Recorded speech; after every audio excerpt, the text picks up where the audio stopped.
No need. Do not do that, Jackson heard, recognizing the voice of his wife's friend Becky, or Bex, as her friends called her.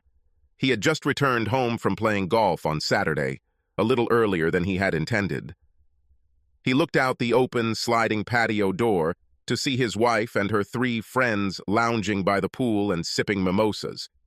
Diana, his wife, was lying on a sun lounger with her back to the door. Bex was to her right. Redhead Steph was directly in front of Dee, and Cheryl was to her left, lying on a towel by the pool. He stayed away so he couldn't be seen, so he could listen. Sorry, Bex, but that's all I can think about. I felt it, and I can't stop thinking about how it would feel. You all talk about it, his wife replied. Besides, I'll be careful so Jackson won't find out. I won't be like Candace. Candace is their sluttiest friend, telling the ladies endless stories of seduction and incredible sex. He will know. They always find out. You know what happened to me, and Candace is complete crap. I've been divorced for 3 years now, and I regret every stupid decision I made because of her. She became my death, and now she will become yours, Bex answered sadly. He heard his wife answer. It will be one time, and that's it. I need to know if size really matters, like Candace says. That's not true, if you must know, Cheryl added. Cheryl has been married almost as long as Jackson and Diana. In college, I had an affair with a guy, but after the initial passion wore off, it turned out that he was just another guy who didn't want anything else other than sex. Then I met Bert and realized that he could love me better than anyone else with the greatest dignity. A guy with a lot of dignity exists only because of his dignity. In fact, he is not interesting at all. She took a sip. It's just a sporting event, and that's all, damn it. No romance, nothing at all. Steph, who has never been married, added, I warned you when you wanted to join our bachelorette party, so that you never get attached to any guy you dance with. You may only want to dance, but they come to the club to have sex. The biggest problem you have is that you started an affair with this guy. You're dating him, whether you know it or not. I'm not dating him. We drink, dance, and have a little fun, Deepaw said. Until last evening, he told me that he has great dignity and wants to have sex with me. Until last night, I behaved well until he showed it to me. Now that I've held it in my hands, I want to know what it feels like. Very much. She smiled. I fly away just thinking about him. Bex sat down and leaned against Diana. Understand, sister, Candace doesn't get or have incredible sex every night. She sits at home like me and is lonely. I know this, and that is where you are heading. I would give anything for a man like Jackson. He is nice and friendly to everyone. He has a good business and is a wonderful father. She stood up and tied a towel around her waist. This is your funeral, but I want to say here and now that when Jackson throws you away, I will do everything in my power to make him mine. Dee looked up at her friend. You don't understand. I have to do this. Must. Just once. Bex looked sad. It won't happen just once and that's it. It doesn't happen like that. I know. I've been there. Listening to this conversation, Jackson was overcome with anger. His wife, with whom he has lived for more than 20 years, is about to have sex with some guy she met at a club. Bullshit, he thought. In a fit of anger, he pushed the screen aside, knocking it off the railing, and rushed towards the pool. Dee felt a hand grab her left arm and pull her up. She turned to face her husband. The rage in his eyes was noticeable to all the women. His right hand grabbed her wedding and engagement rings, and he pulled them off, her left hand. My rings, she cried. Well, you are no longer my wife, so today you can go have fun. In anger, he threw the rings over the roof onto the street in front of their house. Go have sex with your boyfriend with great dignity. He was shaking with anger and rage. I heard everything. I knew you weren't very good at bachelorette parties, but I couldn't believe you were in a relationship with some fucking loser from a bar. Dee fell onto the concrete a cring. Steph stood up first and tried to console Jackson. Cool down, Jackson. She really didn't do anything wrong. Nonsense, he answered. Fuck you all. You all knew what would happen when you started taking her to parties. Especially you, Steph. He pointed his index finger at her. Since you're all here, help this slut pack her things and get them out of my house. Now, Cheryl smiled. The smile she used to control her husband. Come on, You can't be serious." She gently put her hand on his chest and suddenly found herself staggering and falling backwards into the pool. Jackson, having pushed Cheryl into the pool, turned away. "I'll be gone for an hour, and when I come back, I don't want her in my house. Guess what? Steph has a new roommate." Jackson went into the house and then came back through the door. "Bex, I heard you too, and I'm looking forward to our dates. But know that I won't have sex with you until the divorce is final. These bitches won't be your friends anymore. Isn't that unacceptable to you?" Bex stood up proudly. "No, not at all." She couldn't help but smile. He was a real find. She was confident that she had learned from her past mistakes. A week later, Dee got her wish. At Friday's bachelorette party, Bex watched Dee greet her boyfriend. She knew him. He was one of those nasty guys who come to clubs to prey on married women. She knew that he had once been the roommate of the man who had seduced her many years ago. It was something she would always regret. She knew that tonight, Dee's life would change forever, just as her life had changed. She felt guilty for not trying to stop Dee, but she's known Dee since elementary school, and she knows that once Dee decides something, it's decided forever. She regretted not having photographed this seduction sooner. During the last couple of bachelorette parties, she had taken pictures with her phone to document her friend's behavior in the hopes of keeping her from making the same mistake she had made. To show Dee what she looks like in public. A married woman cheating on her husband. Now it appears she took these photos to take Dee's husband and make him hers. Maybe that's how it is, she thought. Dee didn't dance with her boyfriend tonight. She looked at her friends and said she'd see them later. With that, she greeted the man, and they turned and left the club. In his small, unkempt apartment, Dee felt butterflies in her stomach. In 21 years, this is the first man she has had other than Jackson. "Undress me," he demanded. As she reached for his fly, her companion noticed that her wedding ring was missing. "Put on the rings. I want to see them in your hand when you touch me." Dee replied, "I cannot. Jackson took them when he kicked me out of the house last weekend." "Why did he do this? Were you with someone else?" She went on the defensive. "No, he overheard my conversation with my friends about how I couldn't wait for us to have sex, so he snatched my rings and kicked me out." She saw that this man suddenly lost interest in her. Maybe Bex is right that he only wanted to have sex with her because she's married and the man is driven by his fetish. "Don't you want to make love to me?" He looked at her. She is attractive, but without a husband. If she feels good, he will never get rid of her. She doesn't interest him as a girl. Who needs a cheating wife? If I can get her so easily, then who can't?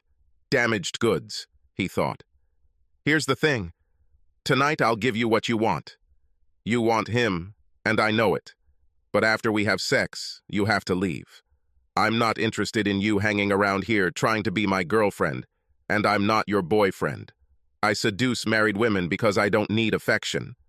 With these words, he grinned. He took off his pants and threw them on the sofa. He unbuttoned his shirt and added it to his trousers. He wasn't as fit as Jackson, but she didn't care. She knew what she wanted.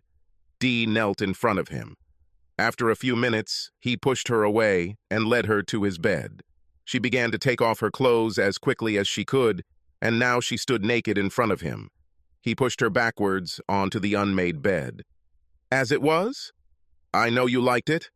He smiled at her, then went into the bathroom and closed the door. She felt sad, disappointed. Sure, it was big, but the experience reminded her of her first time. Disappointment is the best way to describe it. As she drove back to Steph's apartment, she noted that it had only been an hour since she left the club with him. If she had sex with Jackson, she would be lying in his arms in the afterglow of lovemaking. She could go back to the club and meet the girls. Feeling sad and lonely, with tears streaming down Dee's cheeks, she took an Uber back to Steph's empty apartment. Jackson spent a week preparing for his new life. Some people would call him cold, but that's how he dealt with problems. Locked problems in small boxes. A successful business allowed him to delegate work so he could focus on what he needed to do. He knew that Dee would be served at work on Monday. He was not vindictive in his proposed settlement. They had been together for over 20 years, and she had been a good wife and mother to their son, until she decided she deserved the slumber party time she already had every week. Ever since he installed the pool, the girls would lie around it every weekend and get sober. He didn't mind too much, but sometimes he got tired of them being there every weekend. While Diana was having a new experience, Jackson drove 2 hours to have dinner with their son on his college campus. Jackson wanted to tell his son about the divorce, man to man. Like his father, he calculated that his father had prevented future trouble by freeing his mother to find her new happiness. He knew his mother had a different opinion. The next day, Saturday, after lunch, Jackson went home with his son. He hoped that this visit would not affect the boy's grades this semester. Steph asked Diana after dinner about her night with her lover. Was everything as she thought? Dee said she was disappointed. After Candace's lustful tales and Steph's tales of her exciting life as a single woman, Dee thought she was going to have the best sex of her life, but was only disappointed. Steph insisted that she needed the right partner, and she had just such guys. There are 2 guys she's dating. Each of them knew about the other's existence, and Steph was confident that she could talk them into debauchery with them tonight. The 2 couples dined and danced before returning to Steph's apartment. Obviously, Steph chose one of the 2 men, but her other choice was more than happy to get Dee. They lounged on the sofa. He was a good kisser, and she responded to his touch. He pushed her back and pulled her panties down. Diane told him, no, but he ignored her. She was soon disappointed. Is this her future? Incomplete sex with men who seem to only want pleasure for themselves without regard for her pleasure. She wriggled out from under him, went to the bathroom and began to shower. I just wanted to wash it off. She felt dirty. She had sex with 2 different men in 2 nights, both of which were disappointing. The warm water felt nice, and as she lathered up, a cool breeze told her that someone had entered the shower with her.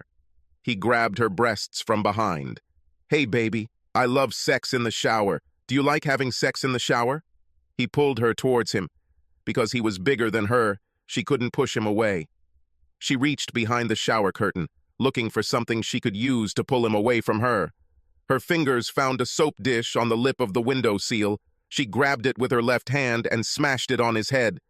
The soap dish shattered into dozens of small pieces. Stunned, he fell to the shower floor. Diana climbed over him and stood on the toilet seat, screaming for Steffa. While Diana stood on the toilet seat waiting to be rescued, Jackson was fast asleep on the couch. He's been sleeping there ever since he kicked Dee out. He could sleep in their bed, but he couldn't forget that she might have had other lovers in their bed. He woke up from a knock on the front door. He was wearing only boxers and a t-shirt, and hesitantly walked towards the door. If he had looked through the peephole, he would not have opened the door. When he opened it, there stood the queen of debauchery herself, Candace. Physically, Candace was a beauty. Petite woman with a sexy cheerleader body. Like Jackson, she owned her own business, a fitness center franchise where she personally trained overweight men and women. But Jackson always thought of her as a wormy apple that looked beautiful on the outside. But when you bit into it, it was rotten on the inside. It was already past 1 in the morning, and she was standing there in a little black dress. Jackson frowned. What do you want? She smiled her seductive smile that always worked. I thought you might need some good sex, and I'd be happy to help. She lightly ran her fingers over his face, across his chest, and down. Very good, Jax. It will be wonderful. Never in my life, Jackson said, removing her hand. Go home. It will not happen. She looked girlish. Come on. I heard that Dee and you are no longer together and this will be fun. Jackson pushed her back out of the doorway and closed the door in Candace's face. She smiled to herself as she walked back to her car. She liked it when a man played hard to get. On Sunday morning, Jackson did something he hadn't done in 20 years. He cleaned himself up and went to church. He was raised Baptist, but he wasn't sure he wanted to listen to a fire and brimstone preacher. There is a non-denominational church a few miles away. He arrived a few minutes before the service began and chose a seat a few rows back. He sat down in the middle of the row so that others wouldn't have to crawl over him to find a seat. The sermon was about allowing God to help you become the best person you can be so you can help others. Jackson felt touched and often felt like he wasn't doing enough for others. He is successful, but has never felt motivated to help others. Maybe he should become a mentor to young people and teach them to be successful. Lead by example, he thought. He felt very good until he returned home and saw Diana sitting on the steps. She jumped up and started screaming at him. "Where have you been?" I called. "I came to you and my keys don't work and the access code to the garage doesn't work either." He calmly replied, "If you really want to know, I went to church, and maybe instead of being whoring, you should find a church. I'm sure there are men in the church you can have sex with." She followed him inside after he unlocked the door. Dee wasted no time in starting to say that she wanted to go home, that she can't live with Steph, that her lifestyle is unproductive. "No, you can't live here. I freed you from the oath that you were going to break anyway, if you haven't already. By the way, what was the sex that you just had to have?" "I don't—" Dee didn't finish. She wanted to say I didn't like it, but Jackson finished for her. "Don't lie, I've known you for too long, and I can tell that you've had this since you left here. There is no turning back. You know how I felt." Dee's thoughts went back to last year when she told him she wanted to go to a bachelorette party with her friend. He bluntly stated that this would lead to her cheating on their marriage. It might be the first night or the 100th, but she'll do it eventually. She didn't want to admit he was right. He told her that it was wrong for married ladies to act like single. It would only lead to trouble, and these troubles could affect his business. His clients may find out that she is his wife and take their business elsewhere because she behaves badly. Dee tried to hug him, but he stopped her. "Tomorrow I'll ask Tracy, my new assistant, to make a list of safe apartments you can afford. I'll ask her to email them to your work email. From here you can pick up your bedroom furniture and everything else you want." She cried, saying, "I can't live on what I earn. You must help me." Jackson stood his ground. "You never needed to work. I earn a lot of money, but you wanted a job. You've saved $0, and you're blowing your paycheck as fast as you get it. You can't do this anymore. Being divorced, you will have to balance the budget. In addition, there are many families living on less than you earn." He walked her outside to the car. "You will be served on Wednesday at work, unless you want to go to Abe's office on Tuesday to be served quietly." On Wednesday at work, Dee received the documents, although she hoped that Jackson would not divorce her. She lived with him for more than 20 years and always got her way. Suddenly, she knew that the Jackson who loved you was different from the Jackson who decided not to love you. Alcohol was flowing freely at Cheryl's house on Wednesday night. The girls gathered together to cheer Dee up.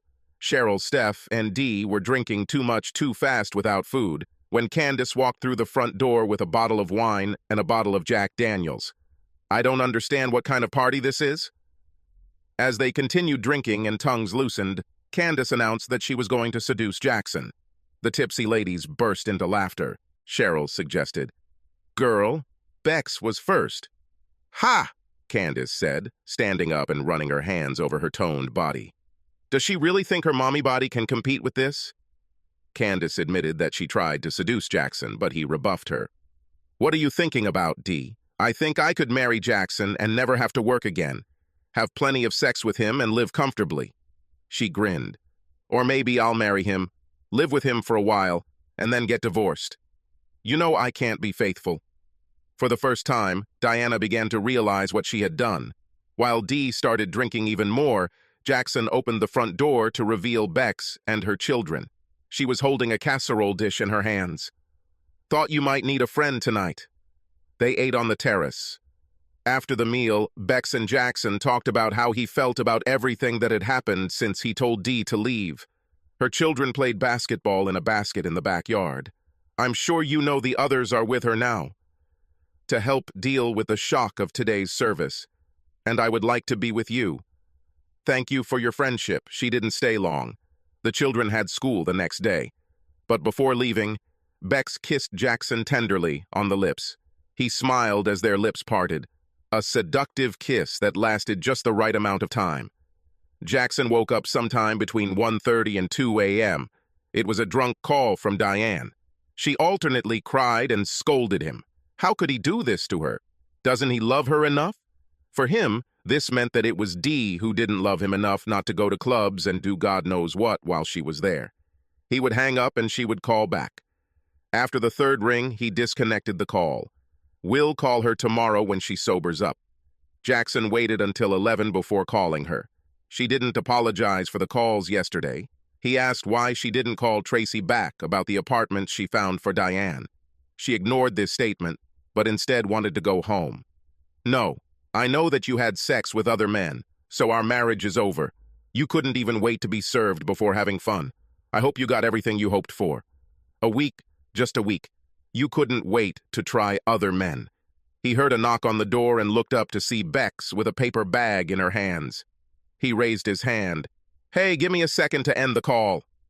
Exhaling, he continued, "Diana, you wanted other men, and I'm giving you the life of a single divorced woman, which is what you obviously want, so sign the papers. If you don't meet Tracy tomorrow, I'll sort out the apartment issue for you myself. I will pay the first 2 months of rent.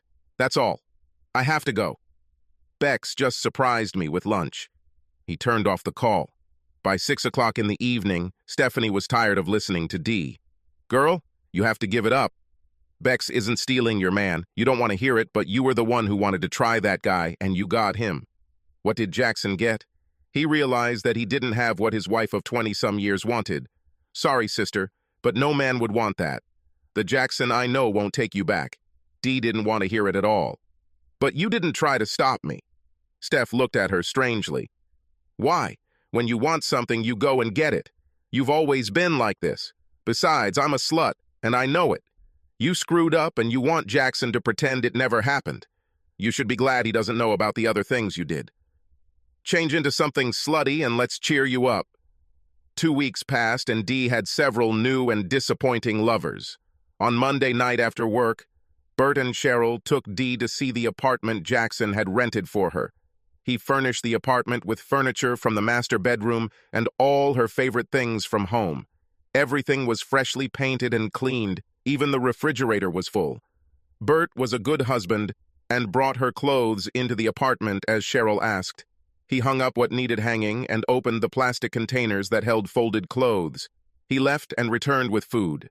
They spent the evening with Dee so Cheryl could ease Dee's loneliness on her first night in the apartment. Cheryl knew that her friend was trying to drag out the divorce in the hope that her husband would suddenly miss her so much that he would forgive her and take her back to her fairy tale life. She would never have told Dee that she knew that Bex had lunch with Jackson several times a week. The longer this goes on, the worse Dee gets. Cheryl suggested having a housewarming bachelorette party at Dee's new apartment on Friday. Bex answered the call. It was Cheryl. "Hello, sister. We're meeting on Friday at Dee's new apartment. Please come. I haven't seen you for several weeks." She paused. In recent months, the children's father did not pick them up. He works out of town, so I did not have the opportunity to go out somewhere. It was a little lie. She did visit Jackson, but she stayed there for no more than an hour. I was just testing him. She knew he wouldn't cross the line and have sex with her. I'll see if I can find someone to stay with them on Friday. They are teenagers, Mother Hen. They may be left alone. Of course, not for long, but someday I may need to get my security deposit back. They will fight and destroy the house. Jackson looked forward to dinners with Bex. She knew from her friendship with him that he rarely left his office for lunch. He is a stickler for lunch from home, which is probably why he has been successful. It's such little things. She works just 2 blocks from Jackson's work. It wasn't every day, but he enjoyed her company. She is Dee's only friend that he liked. He only tolerated the others to keep the peace. While having lunch with Jackson on Thursday, Bex asked if he would watch the kids so she could go to Dee's housewarming. He replied, "Certainly." Jackson enjoyed her children. 3 boys, ages 13, 15, and 16, looked up to Jackson as an uncle, a cool uncle who played pair-on-pair basketball with them when they came to visit. He really missed playing basketball with his son. These guys helped him fill that void. Bex didn't have to drop the kids off because Jackson showed up and took them to the baseball fields and go-kart racing. She paused and took a breath before knocking. "Come in," she heard through the door. Peering through the door, she saw Cheryl and Steph with their glasses of wine raised. But before she could walk through the doorway, Candace pushed past her into the room. "Hey, bitches!" Candace barked. She was already under pressure. She heard the toilet flush, and Dee came into the room.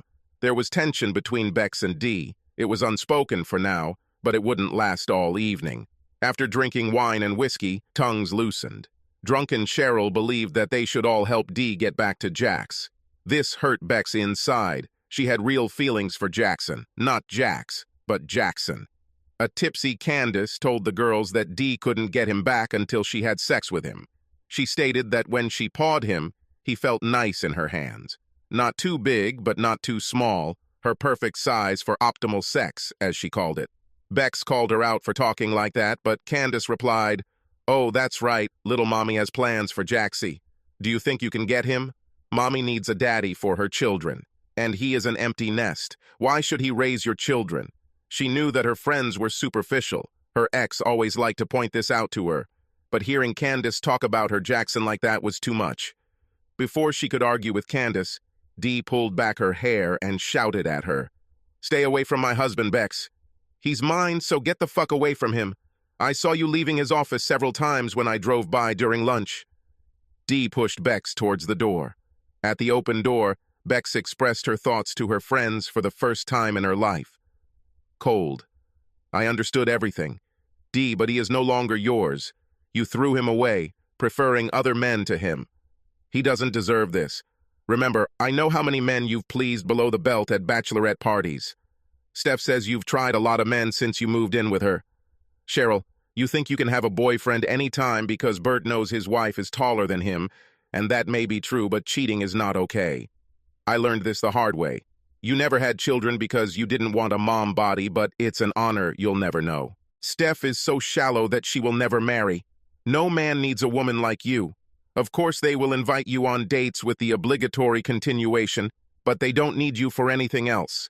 And Candace, if every man you had sex with could stick out of your body like a needle, you'd look like a porcupine." After a pause, she continued, "I'm not chasing Jackson. I'm trying to give him the space he needs, but now the cards are open. I'll come for your husband, Dee. Know that when he becomes mine, he will never think about either of you again. I have learned from my own experience that a good husband is very, very difficult to find. He will never regret being with me. I promise that." With these words, she left, slamming the door. Bex went home and sat in her empty apartment for half an hour. The boys were with Jackson, and she didn't want to be alone. She took out her phone and dialed Jackson's number.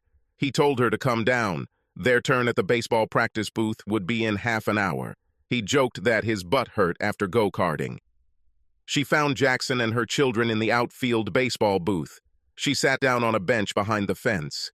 Her older sons did not need his guidance, but the youngest did. She smiled as she watched her father spend time with them. Jackson smiled the entire time. His smile grew even wider when he saw her watching them. He motioned for her to come inside, silently handing her a baseball helmet.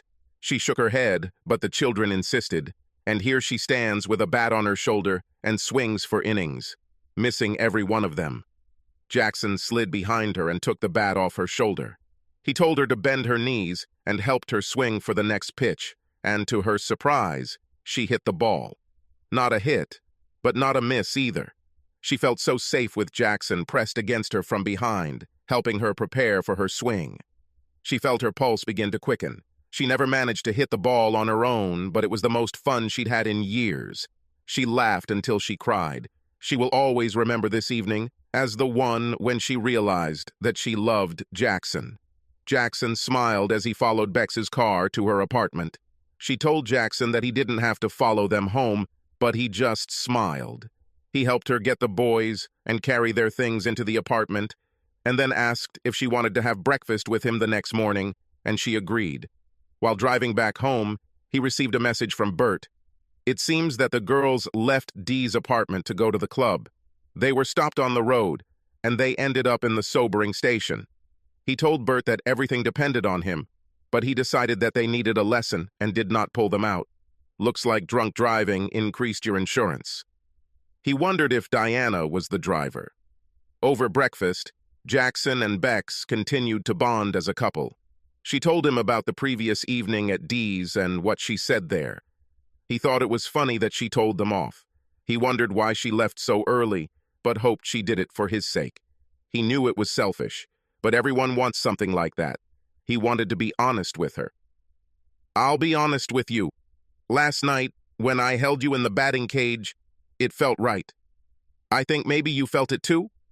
She nodded in agreement. "I felt safe and protected." She blushed as she said this. "To be honest, I already fell in love with you many years ago." "Well, I think I'm in love with you. I know that you are married, but I will wait for you as long as necessary." She dug into her purse and pulled out an envelope. "I know I have a story, and you know what it is. The day you kicked Dee out, I said I would do anything to be with you. I knew you would need something specific to show my intentions. The following Monday, I got tested for STDs. You will see that I am clean. I haven't had intimacy with a man for over a year, to be honest. He was so proud of her honesty. Becky, I know you made mistakes. I was there in the days before your divorce, and I saw the regret. I knew that you were always a good person, but I still didn't understand why you continued nightly dates when it led to divorce." She looked down. "You don't understand now, and I hope you never understand. But when you're divorced and with children, you can't date. But you want to feel loved, even when you know that you're not Miss Right, but just Miss Correct now. A woman needs to feel that a man wants her. And I wanted sex. It really is that simple." She raised her head. "But I learned my lessons. After all, being a good mother is more important than having sex. I thought that maybe if I became a better person, I could find a better man." "Why did you allow Diana to go on overnight dates with you?" he asked. He knew she would be truthful. She reached across the table and took his hands. "I tried to convince her not to do it, but you know that if she wants something, it will happen. Although I had no intention of leaving with men, I knew that I had to be there to help her not make the same mistakes that I made." He smiled. "You seem to suck at this job." As they held hands across the table, he spoke honestly to her. "I feel like we have a connection. And that day on the terrace when I said that I would date you, I was serious. You've always been the best of her friends, and I enjoy our conversations. I look forward to our lunches and phone calls. You tell me off when I say stupid things and make me laugh. You're also a great mom." Bex looked worried as she spoke.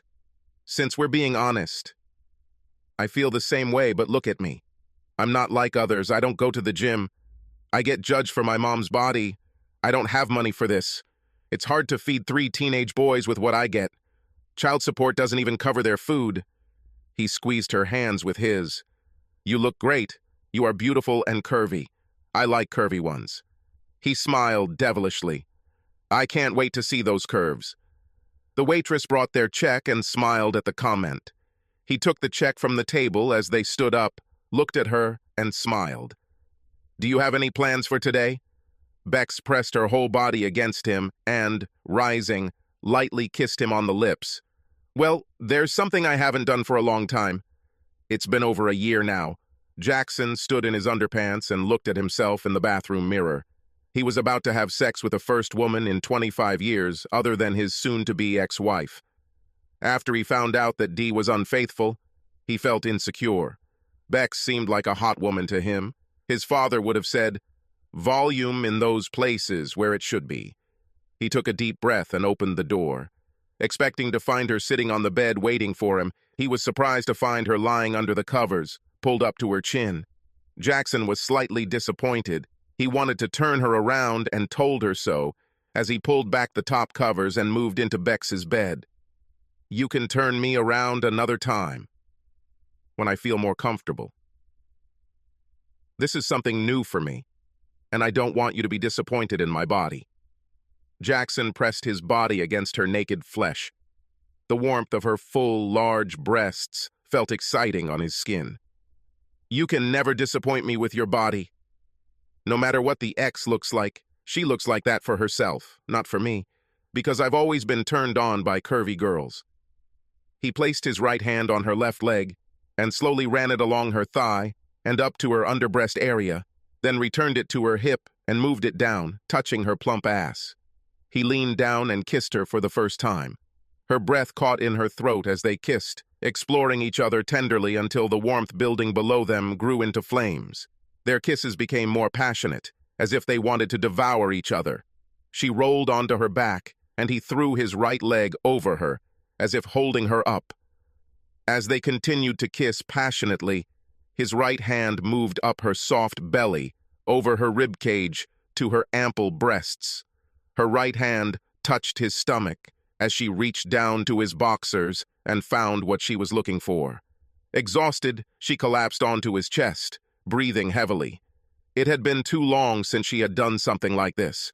Or rather, not like that. She had never had anything like this. Her ex, and most of the men she dated after her divorce, never tried to please her. These men, including her ex, only wanted sex and pleasure themselves. She knew that this was what men wanted, but it never gave her pleasure. Jackson put her on top of him and hugged her tightly. He will always cherish this moment. He felt like a man again. He didn't understand what Diana had done to him, but he knew it had an effect on him. He continued to hug her as they both drifted off to sleep. Jackson was the first to wake up. He looked at Rebecca lovingly. His mind transformed her. Bex was Diane's friend.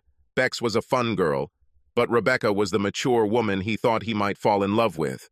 He enjoyed spending time with her and enjoyed spending time with her boys. He had no idea how much he missed being a father. He kissed her, waking her up. "Rebecca," he said for the first time, "I don't know where this will lead, but I don't want to see any other women but you. I can't assume you feel the same way, but I'd love it if you did." She kissed him. "I wouldn't want anything better." Rebecca smiled until she saw the alarm clock. "Oh, shit! It's already been more than an hour. The boys will be worried." Getting out of bed, Jackson saw her body for the first time and was pleased. She may have thought she was overweight, but he thought she was perfect. "Can I use your shower?" "Of course," he said, thinking about joining her in the shower, but knew that being a mother was more important at this moment. He didn't stop her from getting dressed, but walked her to the car and kissed her. "I would like you to bring the boys in a couple of hours. I want to be sure that they don't mind the fact that I'm dating their mom," he asked. She smiled, very caring. When Rebecca returned with her sons, she found Jackson had hamburgers on the grill and potato salad, beans, and relish on the table. After they ate, Jackson pulled the boys aside while she cleared the table. They sat around the fire. "Guys, I want to talk to you like men. I really like your mom and would like to date her romantically, if that's okay with you. It's important that you approve because I really like you too. Can I date your mom?" The three guys looked at each other. No man had ever asked them such a question before. None of the boys said anything to each other. The two younger ones looked at their older brother and nodded. The eldest son, the owner of the house, looked at Jackson. "Yes, sir. We would like that." Jackson stood up and the boys stood up and he hugged them. Jackson heard the younger one ask, "Will you be our new dad?" He hugged them even tighter. "If that's what you want, I'd be honored." Rebecca began to cry as she watched this happen. Her boys needed a man in their lives just as much as she did, a man who will be a good example for young people when they grow up. She reached for a tissue to wipe away her tears as she watched the younger one grab a basketball from the closet and run towards the basketball court, while Jackson and his brothers waited to play a regular game of doubles. As she was putting away a trash bag filled with scraps from their meal, Rebecca heard the doorbell ring. "Jackson, someone is at your door." While playing basketball, he didn't hear her. She wiped her hands on a kitchen towel, walked through the patio doors into the house, and headed for the front door. The bell rang again as she opened the door to meet Dee. Rebecca fell on her back as Dee pushed her into the house. "What are you doing in my house?" Dee growled at her. Rebecca stood up and pushed Dee back a step. "This is not your house anymore. This is Jackson's house. You live in an apartment on Richard Street. Remember how you kicked me out last night?" As Dee walked past Bex, she looked for Jackson. "Where is my husband? I spent the whole night in prison. He had to come and get me out." Rebecca rushed to intercept Dee, who came face to face with her. "Why do you think he had to get you out of prison?" "He is my husband. This is his responsibility." "No, it's not his responsibility to get you out of the sobering center. It is your responsibility not to get arrested for public drinking. Take responsibility for your life. Bex was angry at her old friend. Dee rushed from room to room, but Rebecca stayed behind her. "I know why you are here, but it won't work. You left him, and I'm trying to be there for him so that he doesn't go into the darkness that my ex went into." She put her hands on her hips and looked into Dee's eyes. "You are where I was 3 years ago. You screwed up and lost your husband because you did stupid things a married woman shouldn't do, and you will pay the price for it. Loneliness is a hard price to pay. Every evening I return home to a cold, quiet apartment, never again to hear the sweet, gentle sounds of a loving husband and children. I'm lucky to have children, but your son is grown up, and your husband is divorcing you. It will be hard because you will be lonely and at 45 years old sitting at home on weekday evenings while you wait for Friday and Saturday evenings when you can find some man, anyone, who will warm your bed." Dee stared at Bex. Rebecca continued, "And some more dating advice. You can find men with great qualities, but I have found that most of them are so self-centered that they simply have nothing to offer a woman except sex. They usually have problems with their jobs or problems at work because all they do is seduce other women. They need to maintain their statistics. You look good so you can find a lot of men to have sex with, but these guys come to the bar to get something, anything, or any woman. You won't find a new husband there. Dee, I didn't plan this, but I made love to Jackson this morning." She raised her hand. "You and I both know something. We both know he's an incredible lover. So caring, so passionate." She smiled to herself. "This is such a rarity," Dee cried. "I'm so stupid. You're so right. He is wonderful, and he is the best lover I have ever had. I forgot about it. I thought I'd have an adventure he'd never know about, and I'd get to try something better. That's sex that happens once in a lifetime." She paused. "I already had it," Dee whispered. Bex walked to the patio door. "Jackson is outside with the boys. I can go get him." Dee stood next to her friend and watched the basketball go through the hoop from Jackson's throw. "He is a great father. I had forgotten how much I enjoyed watching him play basketball." She looked at her friend. "Do you love him?" "Yes," Bex announced. "I want you to know that today was our first time. I don't know if he loves me as much as I love him, but if he chooses me, I will spend the rest of my life making him happy. We are both going through menopause in the near future, and I know it will change things, but Jackson seems like a man who will understand and find a way to make it work for us." Diana sobbed. "I actually came here today to seduce him again, to make love to him one last time. Even if it's miserable sex, if he makes love to you, it's over and he's moving on. I know how he does everything. He wouldn't do this if I had the chance." Dee turned and walked back to the door. She stopped at the door and turned around. "Tell him that I will find a lawyer and sign the papers." Rebecca told Jackson about Dee's visit and that her lawyer would contact his lawyer. He gathered her and the boys and sent them home. He kissed her tenderly and closed the car door. 7 months later, Dee asked for a short meeting with Jackson and his lawyer before they appeared before a judge. Jackson knew Diane needed some form of closure. She asked for forgiveness for being selfish and touchy, that she had forgotten how incredible he was, how she regretted that she even started hanging out with girls. She knew he never wanted her to do this and told her so. "Diana, I tried to explain to you that married women cannot behave like unmarried women. I knew you weren't faithful to me at the bachelorette parties. You are always seen by someone you don't notice.